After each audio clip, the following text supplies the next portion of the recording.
Здравствуйте, дорогие друзья! Давайте сегодня разрядим напряженную обстановку от нашего развивающегося процесса развития. Давайте я сегодня вам расскажу о своих наблюдениях, о своем опыте в контактах с духами местности и с необъяснимыми наблюдениями. Итак, начнем. В юности, мне было 12 лет, у меня был старший брат, старше на 10 лет. Мы с ним решили ночью поехать на рыбалку, поймать рыбу в лесном озере, в заброшенном далеком лесном озере. Мы уехали, вечером приготовились, уехали, приехали на озеро, уже было темно, развели костер, попили чай и стали ставить сеть, старую какую-то нашли, стали ставить сеть для ловли рыбы в это лесное озеро. Оно было не глубоководным. Брат подавал мне с берега сеть, распутывая. Я в воду зашел, спиной разделся, спиной тихонечко, пятясь назад, стал вытягивать эту сеть поперек озера. Мы соблюдали тишину, тихо шептались. Я задом пятился, заходил в воду, затаскивал сеть. Таким образом, я задом пятясь ушел на 100 метров в водоем. Глубина была мне по шею, и в конце я воткнул шест, чтобы зафиксировать сеть, чтобы она никуда не уплыла. Погода стояла хорошая, светила яркая полная луна, полная луна. И видно было гладь воды, виден был берег. Я видел очертания брата, мерцающий огонек костра, силуэт машины. То есть видимость была для ночи очень хорошая. Когда я закончил эту процедуру, я увидел боковым зрением слева от меня какое-то движение. Я голову тихонько повернул, настороженно. Увидел среди водной глади, полево от меня, метров 50, стояла фигура мужчины по пояс в воде. Когда мы приехали, никого не было, там днем никого не бывает, это заброшенное лесное озеро. Мужская фигура, предположительно мужская фигура, одетая в светлую рубаху, такую без пуговиц, которую надевают снизу, как сарафан, надевали в древности наши предки. И на голове у него, у этого предположительно мужчины, была соломенная шляпа. Я увидел, я оцепенел, я не шевелился, и эта фигура по пояс в воде, от меня 45 градусов, вот так, она наблюдала за мной. Я делал вид, что я не заметил его или нечто, что-то. Я тихонько пошел рядом с сетью поставленной и боком смотрел за этим существом. Кто это, я же не знаю. У меня разные мысли, думаю, что мужику надо в воде тут по пояс. Почему он в одежде? Почему он в шляпе ночью? Кто это? Была каша в голове. Был страх, было любопытство, непонимание. И я тихонько пошел обратно к берегу, к брату. И несмотря на него, но боковым зрением смотрел. А он стоял в воде, не шевелился и наблюдал за мной. Я тихонько вышел на берег, выскочил, а там уже мне не видно, там кусты, и мне его не видно. Брат мне говорит: «Ты чего? Я тебя шепчу громко, а ты не отвечаешь». Я говорю: «Я тебя не слышал». Я побоялся брату признаться. Он скажет, что ты головой тронулся. И я побежал, пригнувшись, как разведчик, в ту сторону по берегу. Хотел с берега рассмотреть, кто это или что это. И я на корточках жик туда, а там нет никого. Там все просматривается. Чистая гладь и никого нет. На берегу нет тоже ничего. Ни велосипеда, ни машины. Что это? Кто это? Брату не признался. Прошло лет 30. Я смотрел в интернете ролики. В то время я собирал информацию о духах природы, о духах, с кем работают шаманы, колдуны. Они находятся на 4-й уровень плотности. Мы, люди, звери, на 3-й плотности. А эти 4-й, мы их не видим, но они могут нам проявляться. Полупрозрачные, мы можем их увидеть, если они пожелают. Они могут с нами в контакт входить. С некоторыми, кто может менять восприятие, менять работу мозга, даже неосознанно. Я изучал такие ролики, собирал информацию, и в один из дней человек в ролике рассказывал о водяном. Он основывался на старых книгах, на старых записях, дневниках людей. Я был в шоке, я сразу вспомнил этот случай. Меня как водой окатило. Он сказал, что в основном водяные являлись людям в светлых одеждах, в широких таких рубахах и в соломенных шляпах. Хо-хо. Я был в шоке, вспомнил. Но брата уже нет в живых, а кому-то людям, ну, близким рассказывать не посчитал нужным. Но, имея такой опыт, я иногда детям у костра ночью, когда выезжаем на природу, я детям, подросткам рассказываю. Ну, это реальный случай. Я рассказываю. Ну, и говорю им, что бояться не нужно. Если он появился, это знак. Это знак, что человек, у него будет вызван интерес к этим темам. И человек, возможно, по эзотерике будет двигаться во взрослой жизни. Тем самым развиваться. Вот такая история номер 1. История номер 2. Я сейчас живу, все вы, многие знаете, в сельской местности, на свежем воздухе, в частном домике. И я когда здесь стал жить, я построил баньку, дома еще не было. Не было никого. Такие луга, красивое место, возвышенность. У меня даже забора не было. Я жил в баньке, и у меня был пристрой к баньке. Я называл это столяркой. Я там занимался рукоделием, работал с деревяшками. Лето, начало ночи. Я любил рукоделие вот это. Ну, я что-то мастерил. В этой столярке была дверь открыта настежь, чтобы было не жарко. И вот ночь уже пришла, темно-темно. И в дверном проеме просто темнота, и не видно ничего. Мне было привычно, я с детства очень любил один ходить по лесу, тишина. И я слышу дыхание животного, крупного животного. Примерно вот такое.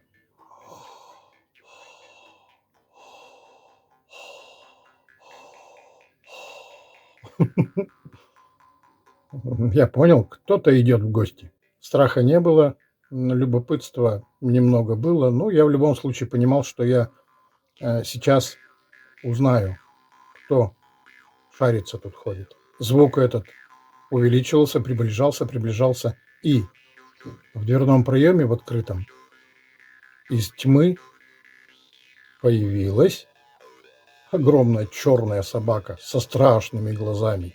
Просто страшными. Если бы видели бы вы, были бы рядом со мной, я вас уверяю, многие бы описались просто. Она у меня 2 ступеньки в столярку зашла на 1 ступеньку, наступила на 2 и в дверном проеме лапы поставила. И так вот замерла. Глаза страшные. Мои действия. Я говорю, ну наконец-то ты пришла. Ну давай рассказывай. Я знаю, что ты не собака. Давай рассказывай, расскажу я. Она говорить ничего не стала. Она слушала меня. Голову вот так делала и не шевелилась. Вот голова только вот так. Я, то есть, с ней поздоровался и говорю, вот, давай знакомиться. Я спланировал тут жить, построил баньку, буду жить. И в будущем когда-то я построю тут домик. И здесь будет моя семья жить. Это будет родовое гнездо. Потом, когда-нибудь. Собака слушала. Я ей сказал: будет скучно, приходи. Я друг тебе, я не враг тебе, я тебе друг. Будем дружить. Ощущения мои. У меня было четкое понимание, что это не совсем собака, это дух местности, погруженный в собаку. И у меня был такой монолог. Это была разведка. Была разведка самой местности, хозяев этой местности, потому что они многих не любят, они многим не дают селиться в лесу, на лугах, то есть вне населенных пунктов. В некоторых случаях они радуются, что человек тут появился. Ну, вот была разведка. И собака задом, пятясь, я закончил говорить, исчезла во мраке. Я услышал только шелест под травки. Сначала она не пошла, она побежала.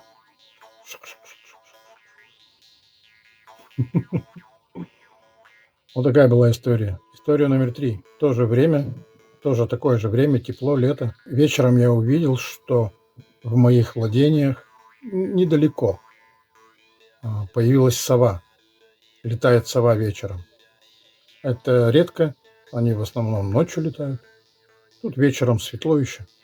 И летает сова. Я смотрю, выглядывает что-то там, далеко. Я мысленно смотрю на объект, на нее, и посылаю мысли. Это было интуитивно, как будто мне привычно. Но у меня практики такой не было тогда. Я мысленно поздоровался с ней и в мыслях говорю: ну что ты там летаешь, дразнишь меня? Мне тут скучно, приходи, будем знакомиться, пообщаемся. Мысли просто сами вот так раз-раз, все. Я пошел, попил чай, я также занимался деревяшками в этот вечер. Я забыл о ней, и вот уже смеркалось, и я также в столярке был и вышел в дверной проем посмотреть. И смотрю, она все равно летает, но близко уже. Круг прошла, а у меня по левую руку столбик стоит высотой в 2 метра. Тогда стоял. Она подлетает и села на столбик, наверное, в 2 метрах от меня. Не бывает такого. Сова никогда человека не подпускает, тем более сама не подлетает, если она не ручная какая-нибудь. Она подлетела, села на столбик. Я в шоке был. Ох ты, все-таки пришла, значит, говорю ей. Она сидит ко мне боком этим, вот так, и голова у нее жик, жик. Вот я ей говорю, и она голову на меня раз развернула и смотрит. Я говорю, ну наконец-то пришла, а то летаешь, меня дразнишь, мне тут скучно. Ну, давай поговорим, давай познакомимся. Я вот тут планирую обосноваться, потом строить домик, семейное гнездо мое в будущем. А ты ко мне приходи в гости, будем друзьями. Она меня выслушала неторопливо, присела и улетела. Пока мы болтали, стало уже темно. Вот такая история. Велика вероятность, что это тоже дух местности, уже другой, прилетал знакомиться и посмотреть, что за человек, и прочитать. Они прекрасно видят и чувствуют настроение человека. Они читают как досье по энергиям, кто такой, откуда, какие планы здесь действительно. История номер 4. Инопланетный летательный аппарат. Мне было 21 год. Я был ЧПшником, вел праздную жизнь, спаивал людей. Я продавал людям алкоголь, делал из них алкоголиков. Я был участником в разрушении семей, в создании блуда, в реализации блудных мыслей. И темная сторона меня щедро вознаграждала. Мне 21 год, я из своего питейного заведения пошел домой, метров 300 надо было мне пройти. По каким-то делам. День, тоже лето. И я вышел на дорогу и уже идти, смотрю, у меня знакомый парень идет, он постарше меня, выросли в одном доме. С этим парнем я пошел в сторону дома, у меня появился попутчик, такое бывало. Людей больше на дороге не было, ни встречных, ни попутчиков. Мы только пошли, и я увидел в небе 45 градусов, сигарообразный объект, большой, зависший над землей, находящийся без движения. Нет ни иллюминаторов, ни шасси, ничего, ни крылышек. Сигарообразный, серебристый, матовый объект. Сказал ему, этому парню, говорю, смотри. Он, ё-моё. И мы встали. Мы встали на дороге обсуждать, что это такое. Небо чистое, все четко видно. Он довольно близко, и он большой. Первая мысль – дирижабль. Нет, дирижабли не такие, форма другая. И дирижабль бы двигался. А этот завис, будто стоп-кадр. Мы его смотрели, обсуждали. Потом изменений никаких, мы просто пошли дальше к дому. Объект был на высоте метров 400 над землей. Размер объекта был метров 150. На встречу никто не попался, чтобы кому-то сказать и пообсуждать, когда много народу интереснее, правда? Мы дошли до своего дома. Потом ни на другой день, ни через день, ни через 2, через 3 мы не слышали от людей, что кто-то заметил неопознанный летающий объект, но и я никому тоже не говорил. Мы с этим парнем встречались еще несколько лет, много-много-много раз. Ни он, ни я, мы не вспоминали и не обсуждали это. Все, будто и не было. Я предполагаю, что память у него была стерта, а у меня почему-то оставили. Предположение. Следующая история. До этого было зима, мне лет 12 было.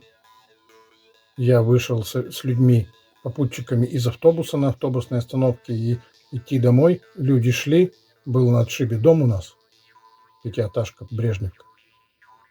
Зима, километр где-то. То есть свидетель, о чем сейчас я расскажу, я не один был.